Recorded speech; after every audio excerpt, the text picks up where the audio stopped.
এই রইল আমার 2 লাখ টাকার চাল।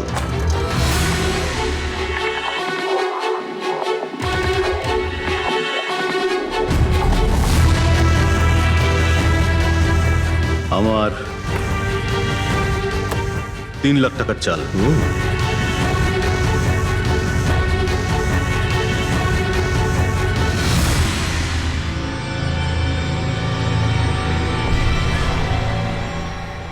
শো, মনে হচ্ছে আজকে আমার দিনটা খুব ভালো। আমাকে হারানো আজ তোমাদের পক্ষে সম্ভবই নয়। সম্ভব না, তাই না? হ্যাঁ, দাঁড়া দেখাচ্ছি।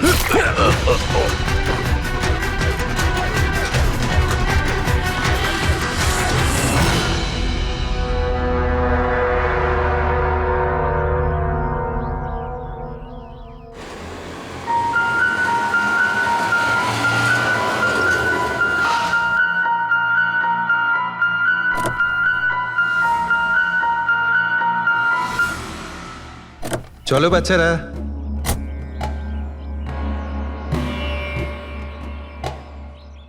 ভীষণ ক্লান্ত লাগছে, এত লম্বা ড্রাইভ। হেমন্ত, তুমি তো জানো আমরা ভ্যাকেশনে এসেছি, তাহলে কিছুদিন তুমি বিশ্রাম করে নিও। ওকে বাবা, ঠিক আছে, দরজা তো খোলো, আমি লাগেজগুলো নিয়ে আসছি। হ্যাঁ। এসো।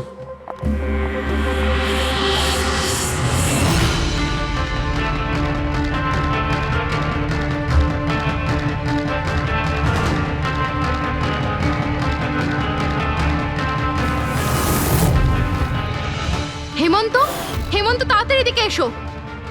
এই এই দরজাটা। তুমি ওদের গাড়িতে বসাও, আমি দেখছি। হেমন্ত, সাবধানে প্লিজ। চলো চলো চলো।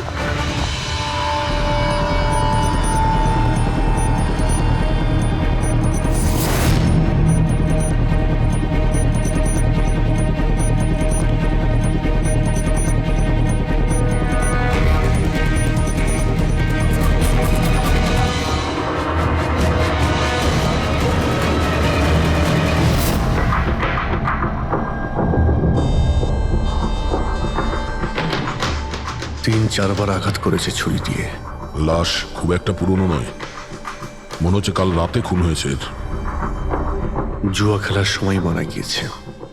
এই 5টা গ্লাস পড়ে আছে এখানে, আর এই 5টা ভাগে তাস বাটা আছে। মনে হচ্ছে এছাড়া আরো 4 জন ছিল, ওদের মধ্যে কেউ একজন মেরেছে একে। বাইরে থেকেও কেউ আসতে পারে। পুরবী পঙ্কজ, একটু দেখো তো এই জালনা কিংবা দরজা ভাঙা নেই তো? মিস্টার হেমন্ত, এই লোকটা কে? না স্যার, আমি তো এনাকে আগে কখনো দেখিও নি। এই লোকটা আপনার ঘরে মরে পড়ে আছে, আর দেওয়ালের চারিদিকে ওর ছবি লাগানো আছে। এটা কি করে সম্ভব? একজন অচেনা লোক আপনার এই হলিডে হোমে এসে তাস খেলছে, মারা গেছে। How it possible?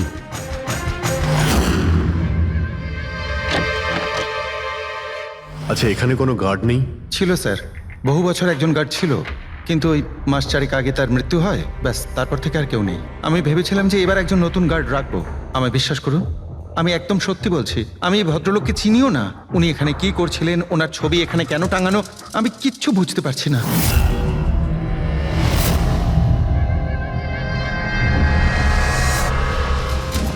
পঙ্কজ,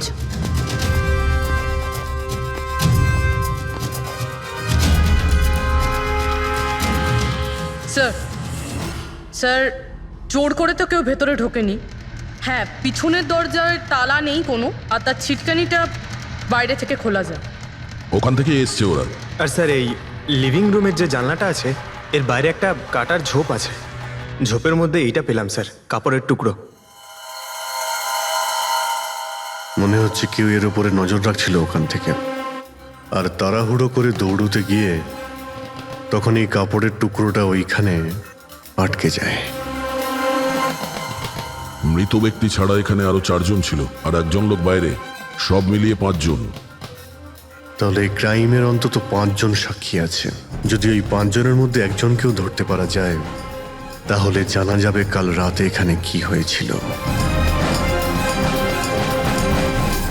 3 জন লোক আছে যারা এই খুনটা সম্বন্ধে জানে, এবং তারা যে খুন হয়েছে তার ছবি দেখে চিনতে পেরেছেন।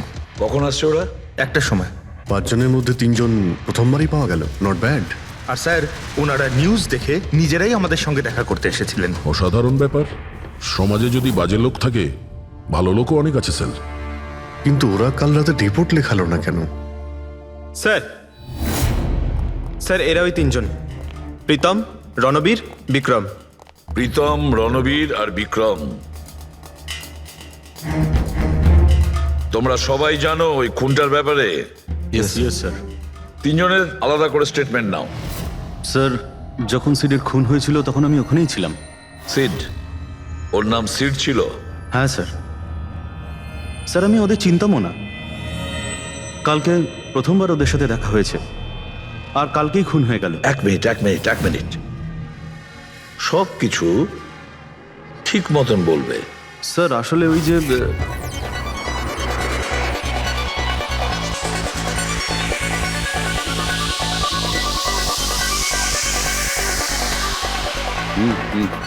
Sure sir. কি হয়েছে স্যার? আপনি বোর হচ্ছেন? ক্লাবে ভাল লাগছে না আপনার? ক্লাব? তুমি এটাকে ক্লাব বলছো? মনে হচ্ছে ক্লাব তুমি দেখোইনি। স্যার, আপনি এখানে নতুন এসেছেন, এই শহরে প্রথমবার এসেছেন? হ্যাঁ, নিউ ইয়র্কে থাকি। একটা কাজের জন্য ইন্ডিয়াতে এসেছি। কাজ শেষ হয়ে গেছে আর শহরে বসে বোর হচ্ছি। আপনার বোর্ডন দূর করার একটা রাস্তা আছে আমার কাছে। রিয়েলি?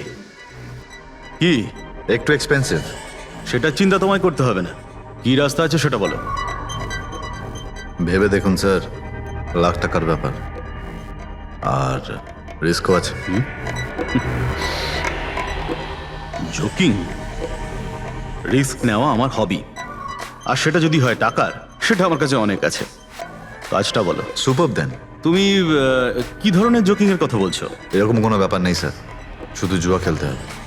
লাখ টাকা, জিতে গেলে মালামাল, আর হেরে গেলে কঙ্কাল। আর এমনিতেও আপনার টাকার তো কোনো চাপ নেই। তাহলে চলুন আমার সাথে, কাম। যাচ্ছ কোথায়? এক ভদ্রলোকের বাড়ি। ভদ্রলোকের বাড়ি? কে ভাই? ওই যে দেখতে পাচ্ছেন, ব্ল্যাক জ্যাকেট, হোয়াইট শার্ট। তাহলে ওই বারটেন্ডার তোমাকে ওর বাড়িতে নিয়ে গিয়েছিল, তারপর কি হয়েছিল? না স্যার, ও সিডের বাড়ি নিয়ে যায়নি। ও সিডের সঙ্গে পরিচয় করায়, তারপর আমরা সিডের বাংলোতে যাই।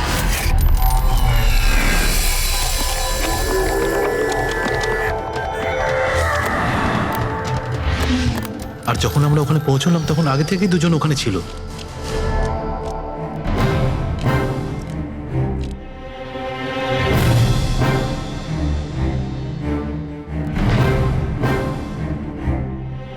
এই রইল আমার 2 লাখ টাকার চাল।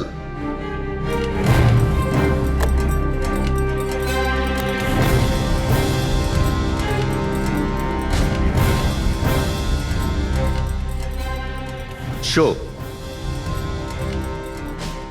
দেখা। দারুণ ব্যাপার ভাই। কি খেয়ে বসেছিস?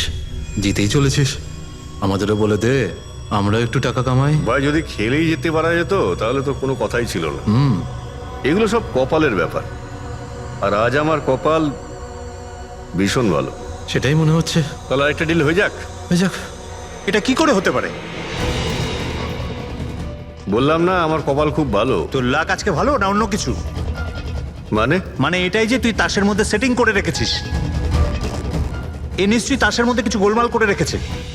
ভাই, এর বাড়ি হয়তো কোনো ক্যামেরাও লাগিয়ে রেখেছে, নাকি তাসে গন্ডগোল করে রেখেছে। ভেবে দেখার ব্যাপার। তোর মনে হচ্ছে আমি চিটিং করছি? অফকোর্স। নাহলে আমাদের মধ্যে কারোর হাতে ভালো তাস এলো না কেন? ওর এলো না, আমার এলো না কেন? তুই চিটিং করছিস? চিটার? এই, তুই আমাকে চিটার বলছিস? হ্যাঁ, তোকে চিটার বলছি। ও, হার মেনে নিতে পারছিস না তুই, তাই তো? খোকা, এটা বড়দের গেম, বাচ্চাদের নয়। যদি এখানে জিততে হয় না, তবে কার্ডে জিততে হয়। তাহলে বেরিয়ে যায় এখান থেকে। মুখ সামলে কথা আরে, বল। কি করছিস? তুই মুখ সামলে কথা বল, এটা আমার বাড়ি, বুঝলি? বেরিয়ে যায় এখান থেকে। কি করছিস কি ভাই? আরে ওকে তাড়া কেউ এখান থেকে। তার মানে হরিশ ওখান থেকে চুপ করে বেরিয়ে গেল। হ্যাঁ স্যার, প্রথমে আমারও মনে হচ্ছিল যে ও চলে গেছে, কিন্তু কিচেনে গেছিল। কিচেনে? হ্যাঁ স্যার, কিচেনে যখন ও কিচেন থেকে বেরোলো তখন ওর হাতে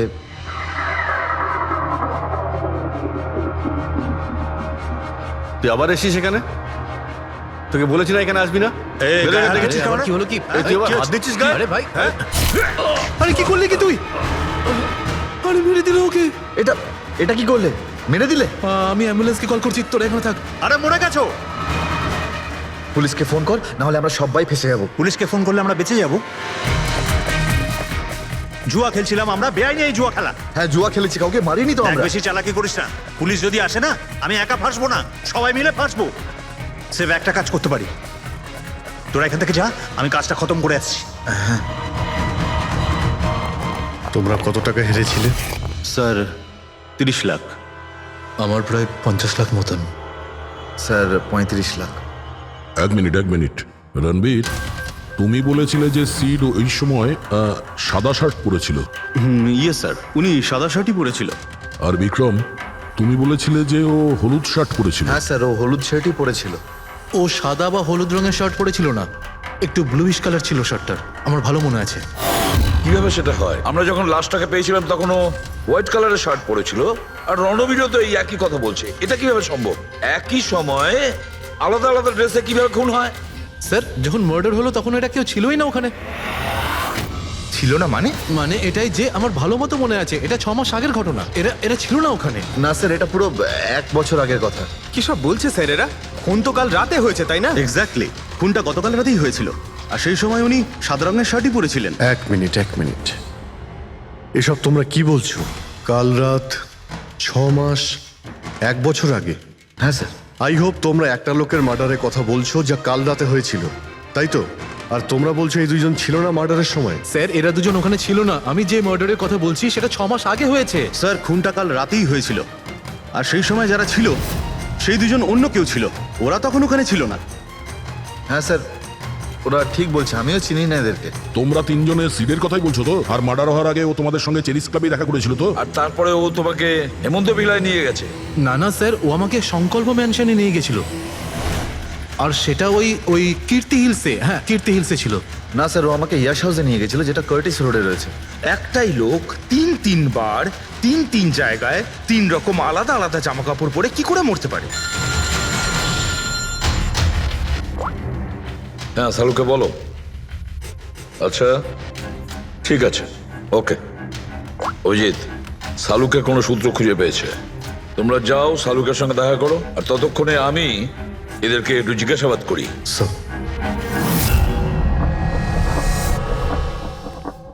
হ্যাঁ, এসো এসো ভাই, এসো, দেখো আমি কি পেয়েছি। আরেকটা কথা বলতে হবে, এই কেসটা বড় অদ্ভুত। হ্যাঁ ডক্টর সালুকে, কেসটা তো খুবই অদ্ভুত, আর যেগুলো আমরা জানতে পেরেছি ওগুলো। আরে না ভাই, ওইটাও তো অদ্ভুত নয়, আমি যেটা তোমাদের বলতে যাচ্ছি সেটা অদ্ভুত। হ্যাঁ, কি হলো? তুমি এদিক ওদিক কি দেখছো? কিছু না। ঠিক তো? না, আমি আপনার কথাই শুনছি। কি বলছেন স্যার? ও আচ্ছা, হ্যাঁ, তো আমি কি বলছি? ও হ্যাঁ, অদ্ভুত। দেখো, আমি এর রক্তের সঙ্গে সঙ্গে রক্তের মতো আর একটা জিনিস পেয়েছি। রক্তের মতো? স্যার আপনার সন্দেহ একদম ঠিক ছিল, এটা ডাই ছিল। আরে সারিকা, তুমি এসে গেছো? মানে আমি বলতে চাইছি, কি বলছো তুমি? লাল ডাই? কি করে? আরে বাহ, কনসেন্ট্রেশন ফিরে পেয়েছো তুমি? আরে আমার কনসেন্ট্রেশন কোথায় গিয়েছিল? তোমরা সব সময় না আমার পিছনেই পড়ে থাকো। ও আচ্ছা আচ্ছা। আমি সিডের বডি থেকে এই প্লাস্টিক ব্যাগটা পেয়েছি। এই ব্যাগ ওর শার্টের ঠিক নিচে ওর বডির সাথে টেপ দিয়ে আটকানো ছিল। আর এই ব্যাগটাতেই একদম রক্তের মতো ডাই রাখা হয়েছিল। এটা তো ঠিক ওই রকমই যেটা ফিল্মের শুটিংয়ে ইউজ করা হয়। বা হয়তো নাটকে। নাটক? হ্যাঁ, নাটকে। যতদূর আমরা জানতে পেরেছি তাতে এটা পরিষ্কার যে সিড একজন ঠক ছিল। সিডা তার সঙ্গীরা মিলে জুয়া আর মার্ডারের নাটক করে লোকেদের ঠকাতো। তার মানে এসবের মধ্যে ওই বারটেন্ডারও যুক্ত ছিল। ও জেনে বুঝে বড় লোকদের ফাঁসিয়ে এখানে এই কার্ড পার্টিতে পাঠাতো, আর তারপরে এই মার্ডারের নাটক। তো এই জন্য রণবীর, বিক্রম আর প্রীতম আলাদা আলাদা জায়গায় আলাদা আলাদা সময় এর মার্ডার দেখেছে। আর ওরা এসব অনেক আগে থেকেই করছে, কিন্তু কাল রাত ওদের নাটক বাস্তবে পরিণত হয়। প্রতিবারই একটা নতুন বাংলো, নতুন লোক ঠকানোর জন্য। আর বাকি সব সেম, একই খেলা, একই ঝগড়া, আর সেই একই সিটের মার্ডারের নাটক। লোকেদের কাছ থেকে টাকা নিয়ে পুলিশ কেসে নামে লোকেদের ভয় দেখিয়ে বের করে দেওয়া, সব কিছু সেম টু সেম। প্ল্যান তো খুব ভালো ছিল, কিন্তু কালকে হঠাৎ মার্ডার কি করে হয়ে গেল? কারণ কালকে রাতে একটা গন্ডগোল হয়েছে। মানে 1 মিনিট।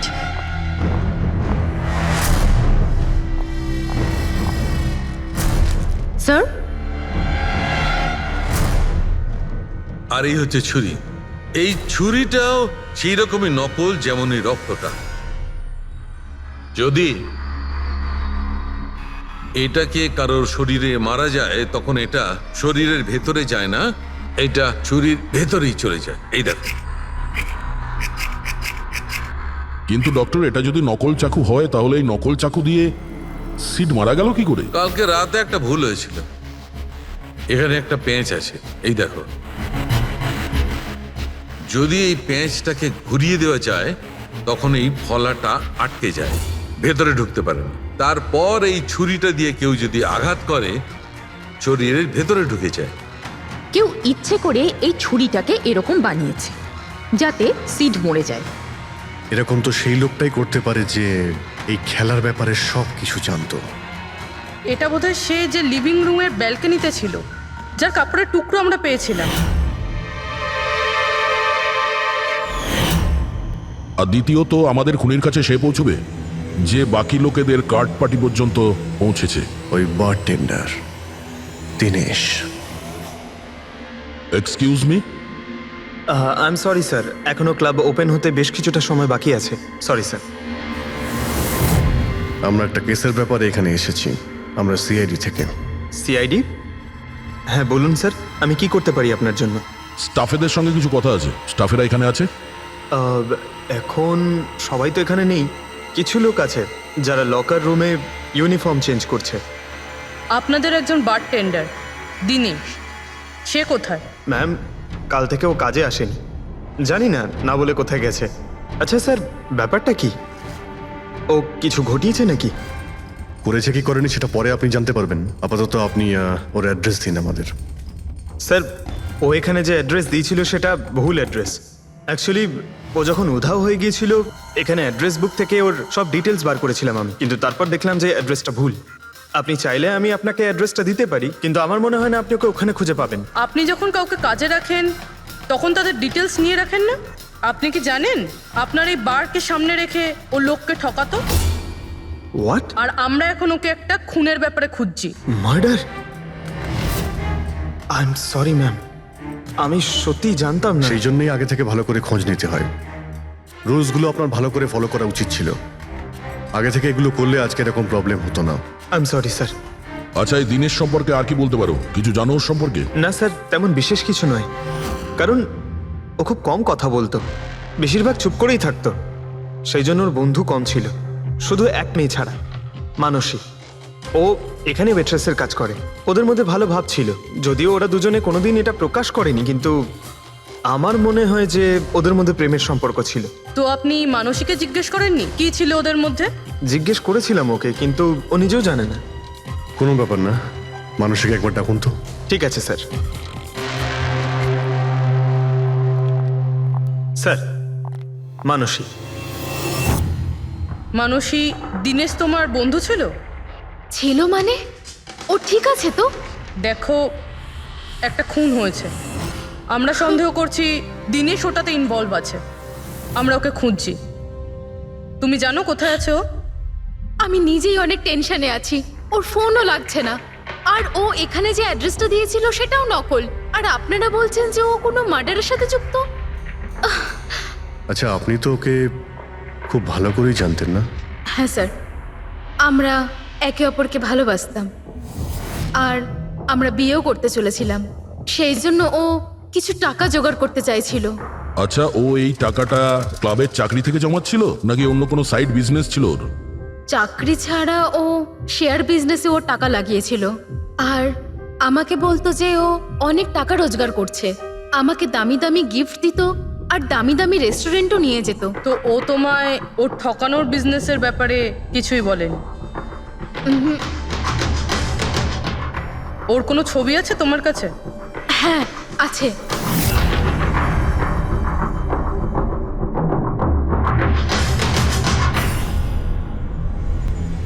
স্যার এই দিনেশ তো নিরুদ্দেশ, কিন্তু ওর ছবি আমরা পেয়েছি। এটাকে আমরা সার্কুলেট করে দিই। স্যার এই দিনেশ তো নিরুদ্দেশ, কিন্তু ওর ছবি আমরা পেয়েছি। এটাকে আমরা সার্কুলেট করে দিচ্ছি। হ্যাঁ হ্যাঁ, করাও অভিজিৎ, করাও। 3 জনের স্কেচ তো করা হচ্ছে। একটা কথা তো পরিষ্কার যে 4 জন সবাই একসঙ্গে কোনো গর্তে লুকিয়ে বসে আছে। হ্যাঁ স্যার। স্যার এরা ঠক কিন্তু খুনি নয়। ভুল করে এদের হাতে খুন হয়ে গেছে। 100% এরা ভয় পেয়েই কোথাও লুকিয়ে রয়েছে। ব্যাস, এই ভয়টাকেই আমাদের কাজে লাগাতে হবে। এমন ভাবে ভয় দেখাতে হবে যে ওরা নিশ্চয়ই কোনো ভুল করে থাকবে, আর আমরা খপ করে ধরে ফেলবো। স্যার স্যার, হ্যাঁ, স্কেচ তৈরি। ওকে স্যার, হ্যাঁ, এই 3 জনই জুয়ারি, আর যে ছুরি মেরেছে সে হলো হরিশ।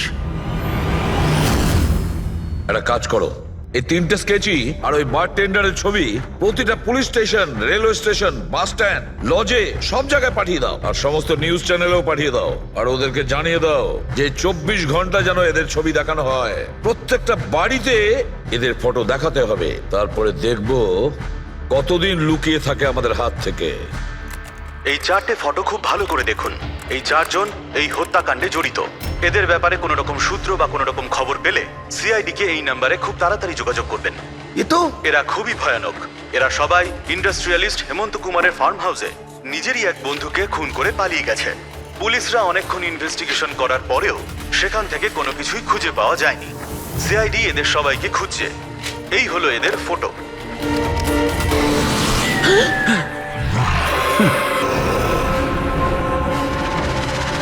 ভাই শোন না, ম্যাচটা চালু কর না, ম্যাচ হচ্ছে।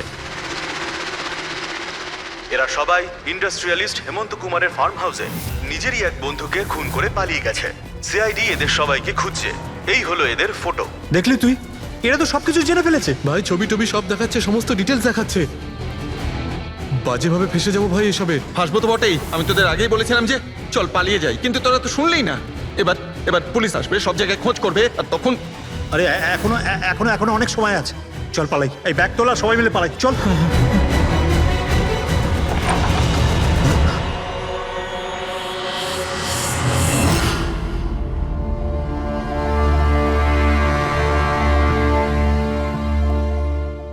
স্যার, সিট তো আমার খুব ভালো বন্ধু ছিল, আমার পার্টনার ছিল, সব কিছু ঠিকঠাক চলছিল। এতদিন ধরে কোনো গোলমাল হয়নি। ওই রাতে কি যে হলো, আমি তো অন্যান্য বারের মতোই নকল ছুরিই মেরেছিলাম, কিন্তু মানে মানে জানি না কিভাবে কিভাবে মরলো, আমি জানি না। এও জানে না। ওসব নাটক বন্ধ করো আর সত্যি করে বলো। বলো। স্যার, আমরা ধনী আর এনআরআই লোকদের বোকা বানিয়ে ঠকাতাম, আর দিনেশ ওই জেডিস ক্লাব থেকে এই ধরনের বোকাদের সিডের কাছে আনতো। তারপর আমরা সেই বড় লোক এনআরআই লোকগুলোকে কোনো খালি নির্জন বাংলোয় নিয়ে যেতাম, যেটা আমরা প্রথম থেকেই সিডের বাংলোর মতো সাজিয়ে রাখতাম। হ্যাঁ স্যার, আমার একটা বিজনেসও আছে স্যার, রিয়েল এস্টেটের বিজনেস। তাই স্যার এই কাজের জন্য এরকমই খালি শুনশান বাংলোর খোঁজ করতাম আমি স্যার, আর তারপর অ্যাভেলেবেল করাতাম এই কাজের জন্য স্যার। স্যার প্রথমে আমরা মুরগিকে জিততে দিই, আর তারপর যখন সে ভরসা পেয়ে যায় তখন সিট জেতা শুরু করে দেয়। এই সব কিছু প্ল্যান থাকতো স্যার, সিট জিততেই থাকতো, আর আমি আর ওরা আমার মধ্যে ঝগড়া শুরু হতো, আর আমি রেগে গিয়ে ওকে খুন করে দিতাম, মানে মিথ্যে করেই। এসব দেখে ধনী এনআরআই লোক ঘাবড়ে যেত আর ওদের টাকা পয়সা ফেলে পালিয়ে যেত। ওঠে পর নাটক শেষ, চলে গেছে ও।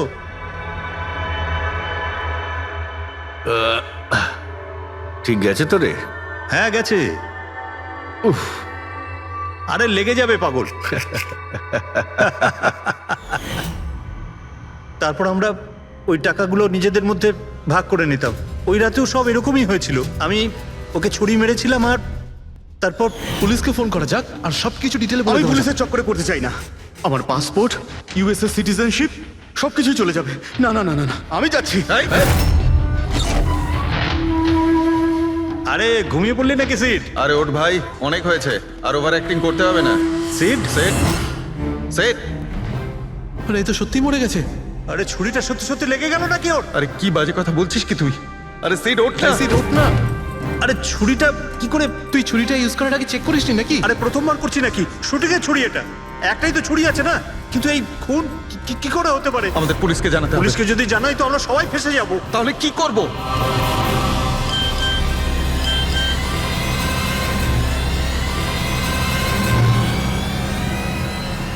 তোর খেলাটা ভেস্তে গেছে ভাই। কি? এই এই এটা দেখ, এই দেখ ফটো আছে।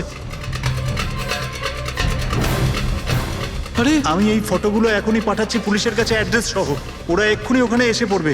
তোর খুব শখ হয়েছিল না খেলার, এবার দেখি পুলিশের সাথে কেমন লুকোচুরি খেলিস। তুমি বলছো যে তোমরা ওখানে টাকা ফেলে পালিয়ে গিয়েছিলে?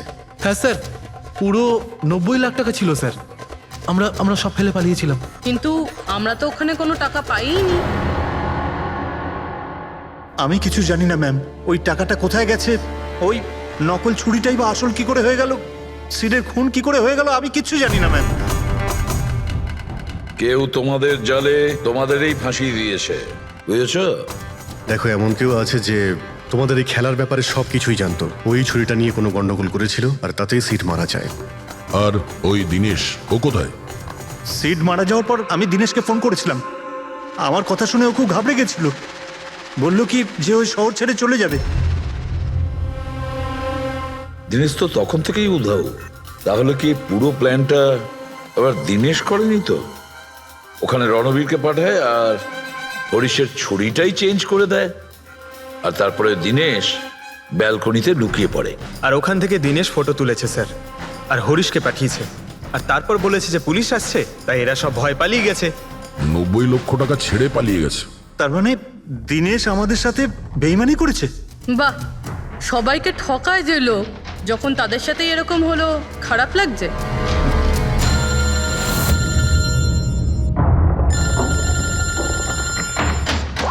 হ্যাঁ বলো সালুকে। ফ্যান্টাস্টিক, ঠিক আছে। সালুকে বললো যে প্রমাণ পাওয়া গেছে, যে জিনিস দুটো আমরা দিনেশের কথায় আমরা পাঠিয়েছি। ওর ইউনিফর্ম আর জিম ব্যাগ। হ্যাঁ দা, যে কাপড়ের টুকরো আমরা ব্যালকনি থেকে পাই, ওই টুকরোর সঙ্গে এই দিনেশের ইউনিফর্মের কাপড় ম্যাচ করছে। স্যার, তার মানে খুনি দিনেশ?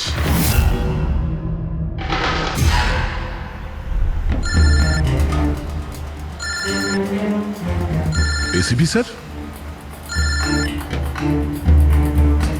হ্যালো। কি জিটি রোড? ঠিক আছে স্যার, ওকে ওকে। জিটি রোডে যেতে হবে। দিনেশকে জিটি রোডের বাজারে দেখা গেছে।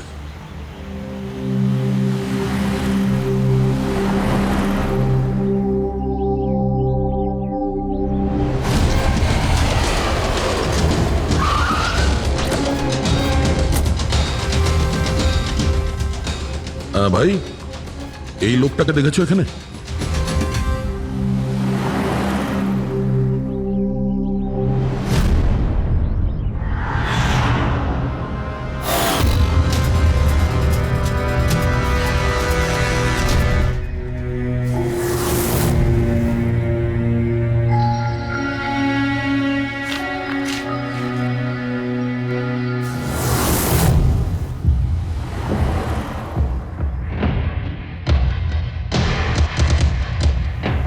আচ্ছা এই যে দাদা, একে দেখেছেন? হ্যাঁ দেখেছি তো। কোথায়? ওই তো ওখানে দাঁড়িয়ে রয়েছে। আগে? হ্যাঁ আগে। থ্যাঙ্কস থ্যাঙ্কস, চলো। মা, বাবা, আমায় ক্ষমা করে দিও। আমি তোমাকে অনেক কষ্ট দিয়েছি, তোমাদের মান সম্মান ডুবিয়ে দিয়েছি। কিন্তু একটা সত্যি কথা, আমি খুনি নই, আমি কাউকে খুন করিনি। আমি শুধু একটু টাকা ইনকাম করতে চেয়েছিলাম, কিন্তু আমি জানতাম আজ নয়তো কাল পুলিশ আমাকে ধরেই নেবে। এটা হওয়ারই ছিল।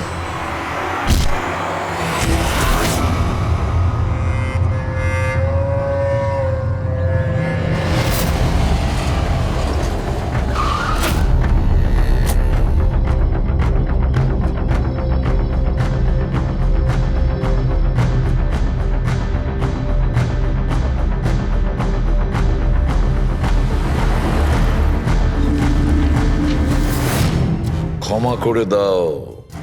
এই বদনাম নিয়ে বেঁচে থাকার থেকে মরে যাওয়া ভালো। স্যার আমরা সিসিটিভি ফুটেজ চেক করে দেখেছি, ওকে দেখে ওখানে ডিপ্রেসড মনে হচ্ছিল। স্যার মনে তো হচ্ছে না কেউ ওকে ফোর্স করেছিল, ও নিজের ইচ্ছেতেই মারা গিয়েছে। সুইসাইড নোট পড়ে তো মনে হচ্ছে স্যার ও এই কাজের ব্যাপারে খুব লজ্জিত ছিল। ও এ ব্যাপারে জড়িত তো ছিল, কিন্তু সিটকেও মারেনি। স্যার দিনেশ নয় তো আর কে হতে পারে?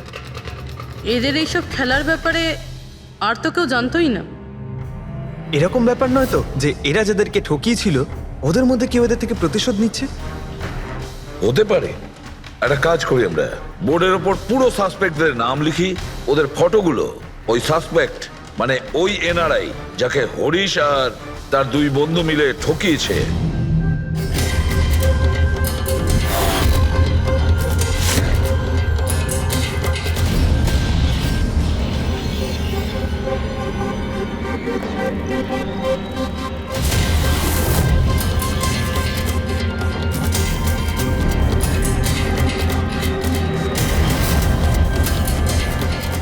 স্যার এই হলো সেই সমস্ত লোকগুলো যারা এই কেসের সঙ্গে জড়িত। অভিজিৎ, খোঁজ নিতে হবে খুনের সময় এরা কোথায় ছিল।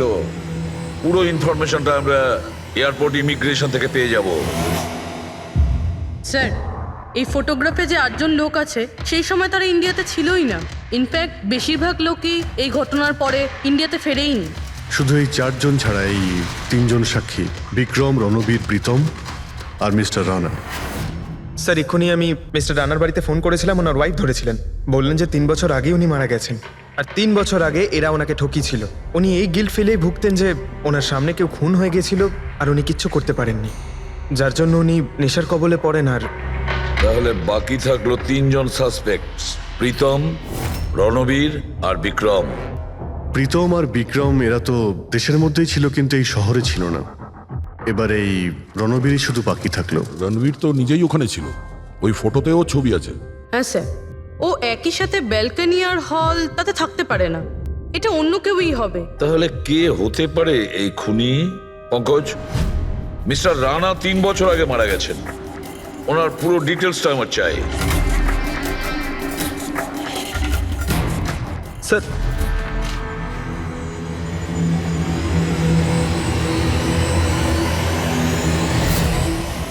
এটা কোনো একজন লোকের কাজ নয়, অন্য কেউ আছে যে ওর সঙ্গে কাজটা করেছে।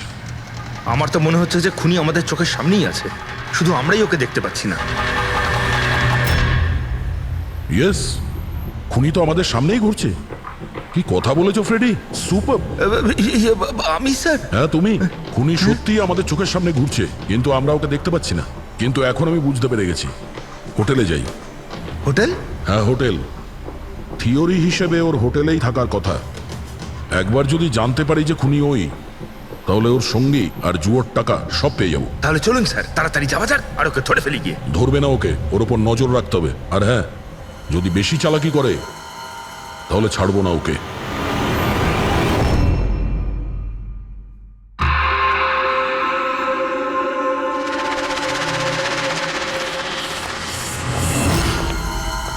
Excuse me. হ্যাঁ স্যার। আমি আপনার ফোন থেকে একটা ফোন করতে চাই। করুন স্যার। ওয়েল, আমার একটু প্রাইভেট কথা ছিল আর কি। এছাড়া কি আপনার কাছে অন্য কোনো ফোন আছে? স্যার ওইটাই চলে যান, ওটা থেকে কথা বলে নিন। Thank you. Thank you.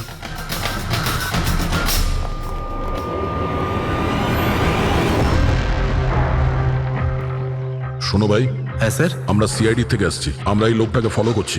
এই লোকটা যে কথা বলছে ওটা আমাদের শুনতে হবে যে কি কথা বলছে। স্যার ওই ফোনটা এই ফোনটার সাথে কানেক্টেড। আমার মনে হচ্ছে সিআইডি কিছুই জানতে পারেনি। প্ল্যানটা সাকসেসফুল। আমাদের প্ল্যানটা খারাপ করার শুধু একটাই লোক ছিল, আর সে ছিল দিনেশ। আরও সেটার উপযুক্ত শাস্তি পেয়ে গেছে। So there is nothing to worry about. You don't worry. আমি যদি কিছু জানতে পারি তোমাকে জানাবো। I love you two.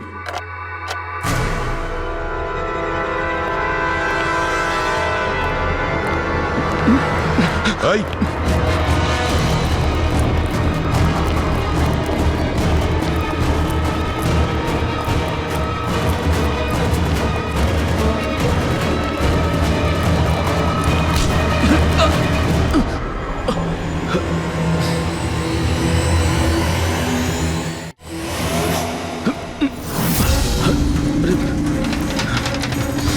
আমি আপনাদেরকে কিচ্ছু বলতে পারবো না, আমি এই ব্যাপারে কিচ্ছু জানি না। তুই কিছু বলিস আর না বলিস, তুই ফোনে যা কথা বলছিলি না ওটা আমরা সবাই শুনে নিয়েছি, বুঝলি? শুধু এটা বল, টাকা কোথায়? হ্যাঁ, দেখো, মুখ বন্ধ করে কেন নিজের জীবনের সর্বনাশ ডেকে আনছো? তোমার মঙ্গল এতেই, চুপচাপ যা জানো সব বলে দাও। টাকাটা ওর কাছে রয়েছে।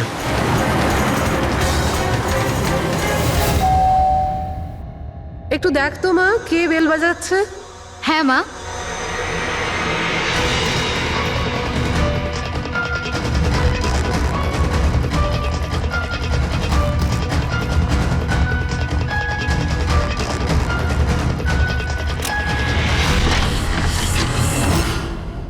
হাই, চিনতে পেরেছো?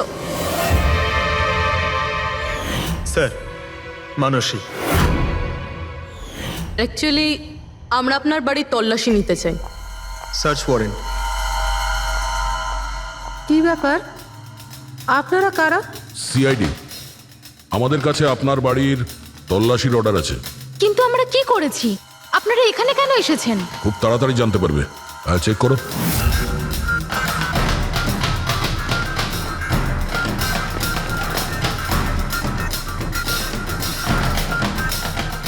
দয়া স্যার।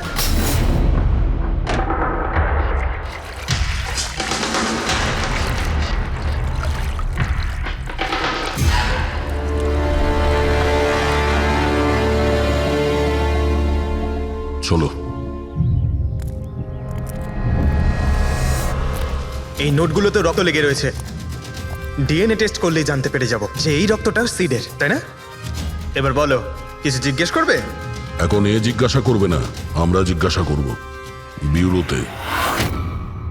কিন্তু আপনারা আমাকে কেন সন্দেহ করলেন? শেষবার আমাদের মনে হয়েছিল যে দিনেশ খুনি, কিন্তু ও সুইসাইড করে প্রমাণ করে দিয়েছে যে ও খুনি নয়। মানুষ, এটা কি চেনো? এটা তোমার ইউনিফর্মের কাপড়ের টুকরো। এটার কারণে আমরা তোমাকে সন্দেহ করছি, বুঝেছো? আর তারপর আমরা এইটা খোঁজ লাগালাম যে তুমি এরকম কাজ করলে কেন। আপনি জানতেন যে আমি এসব কেন করেছি? মিস্টার রানা, আপনার বাবা ছিল, রাইট? হ্যাঁ, উনি আমার বাবা ছিলেন, আর ওনার প্রাণ সিড আর ওনার সঙ্গীতের জন্য গেছে। উনি ওই ঘটনাটা কিছুতেই ভুলতে পারেননি, আর উনি একজন ডায়াবেটিসের রোগী ছিলেন। তারপরে উনি প্রচুর ড্রিঙ্ক করতে শুরু করে দিয়েছিলেন। উনি কি জানতেন এগুলো যা হচ্ছে সেগুলো সবই নাটক? না, উনি কিছুই জানতেন না। যদি এটা জানতেন তাহলে নিজের প্রাণ নিতেন না। উনি তো এই সব কিছুকে সত্যি মনে করতেন। ইউএসএ তে ছিলাম আমি, যখন মা আমাকে কল করলো। বাবার অবস্থা খুব খারাপ ছিল। যখন আমি ইন্ডিয়া আসলাম তখন উনি আমাকে বললেন যে আমাকে ওনার কোনো অসম্পূর্ণ কাজ পূর্ণ করতে হবে আর ওনার অপরাধীদের শাস্তি দিতে হবে। তারপরে আমিও বাবাকে প্রমিস করেছিলাম যে আমি ওনার অসম্পূর্ণ কাজ শেষ করব। তারপরে উনি আমাদের সবাইকে ছেড়ে চলে গেলেন। তারপরে তুমি কি করলে? তারপরে আমি খোঁজ করা শুরু করি, কিন্তু ওই সময় এরকম কোনো কেস রেজিস্টারই হয়নি। কিন্তু পরে আমার মনে পড়েছিল, বাবা বলেছিল যে এই জেডিস ক্লাবে দিনেশ ওনাকে সিডের সাথে দেখা করিয়েছিল। তো এইভাবে তোমার সঙ্গে দিনেশের দেখা হয়? হ্যাঁ, তারপরে আমি ওখানে ওয়েটারে চাকরি করা শুরু করি। দিনেশকে নিজের বন্ধু বানাই আর ধীরে ধীরে ওর কাছে আসতে থাকি। তারপরে পুরো বিষয়টাই আমি বুঝতে পেরেছিলাম যে কিভাবে ওরা আমার বাবাকে বোকা বানিয়ে আমার বাবার থেকে টাকা নিয়েছিল। কিন্তু আইনের কাছে সাহায্য চাওয়ার বদলে তুমি আইন নিজেই হাতে নিয়ে নিলে। বেইমানির বদলে বেইমানি। দিনেশের সঙ্গে তুমি ভালোবাসার নাটক করেছিলে। হ্যাঁ, আমি নাটক করেছি। ওদেরকে উপযুক্ত শাস্তি দেওয়ার জন্য আমি এটা করেছিলাম। আর এতে তোমার সাহায্য করেছে তোমার প্রেমিক, তোমার আসল বয়ফ্রেন্ড।